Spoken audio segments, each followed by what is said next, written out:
So we can get into the entire Quinn Hughes conversation in this video, but because the Vancouver Canucks do not actually play today, I want to save that for later in today's show. We can talk about Hughes, we can talk about the Maple Leafs, we can talk about David Kampf, we can go over all those things later in the program, but today, I wanted to talk partly about a team that is playing later tonight. Yes, we already spoke about them yesterday. The Edmonton Oilers had themselves a game against Philly. And my guy Leon Draisaitl went out there with 0 goals, 0 assists, 0 shots, 0 everything. He made some nice passes. His guys, Podkolzin, they weren't finishing, but still, I kind of need those fantasy points.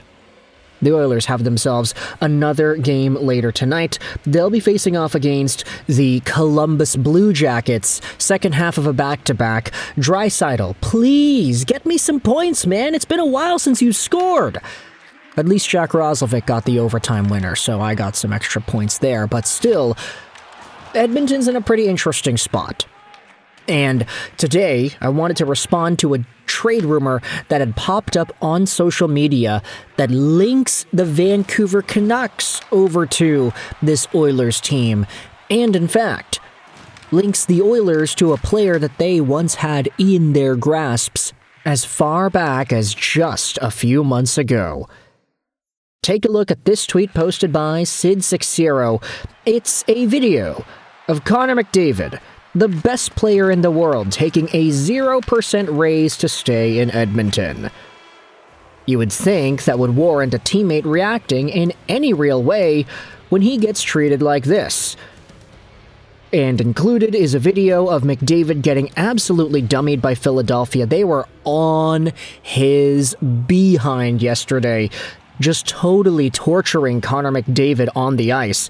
The Flyers played a super physical game. They were checking Connor, they were cross-checking Connor, they were body-checking Connor. All the checks were clearing on Connor McDavid from the Philadelphia Flyers. Some penalized, others not so, but this guy was getting pummeled. And so, with this, you had yourselves the Too Much Hockey podcast responding to the Sid60 video saying this: there has been some talk about Evander Kane returning to the Edmonton Oilers from a few people outside the organization, and this is why. It hasn't gone well for Kane with the Canucks, and maybe a return home to Edmonton might be what both sides need. Something to follow, though. And the immediate Vancouver Canucks fan instinct in me is saying, do we really need to help the Edmonton Oilers? But then again, I think about it like, wait a minute, the Oilers traded this guy to Vancouver. Was that not helping the Edmonton Oilers by freeing up the cap space?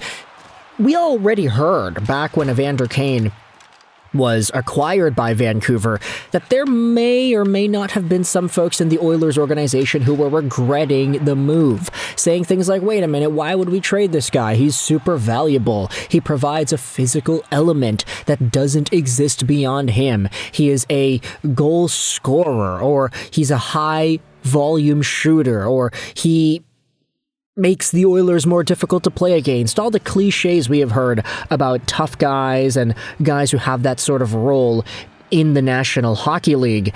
And so, for Evander Kane in particular, this is a guy who, in Vancouver, things have not really gone all too well. From his first game up until his 5th game up until now, Evander Kane just has not won over this Vancouver Canucks fan base. And I think a lot of that is removed from the reputation that he garnered for himself outside of the National Hockey League. We all remember the issues that Evander Kane had off the ice, from Winnipeg to Buffalo to San Jose. He has been far from a clean whistle in the National Hockey League. But I will say, I gave him the benefit of the doubt. I think Oilers fans gave him the benefit of the doubt, and they're happy for it because Evander Kane showed off in Edmonton that this is a guy who can be a pretty good community service personality. He can be there for the kids. He can support local communities. He's a good dude off the ice, or at least he has been the past few years or so. The years before that, you can say whatever you want. That's totally fair game. But in Edmonton, it was quite apparent that, hey, this guy actually is an appreciated member of our community. And in Vancouver, of course, he's from Sunset. He's been here for most of his life. Is that true? Most of his life? Actually, no. He's been playing in the NHL most of his life. Yeah, he's that old. Anyways, he's from Vancouver, so of course there's a hometown connection there. It's just the things that he does on the ice have not been appreciated. So many ill-taken penalties, so many plays in the offensive zone where Evander Kane has a prime opportunity to make a pass or make a shot, and he shoots it wide, it ends up ricocheting back into the Canucks zone, or he passes it back to nobody. The guy makes ill-informed decisions on the ice. It's off-putting at best. And his defensive play is definitely not good either. I don't think I've seen the guy in the D-zone at all this season, to be honest, except for when the puck is actually dropped in the D-zone. The guy hangs out in the neutral zone. He doesn't really do anything. He takes his sweet, slow time in making plays.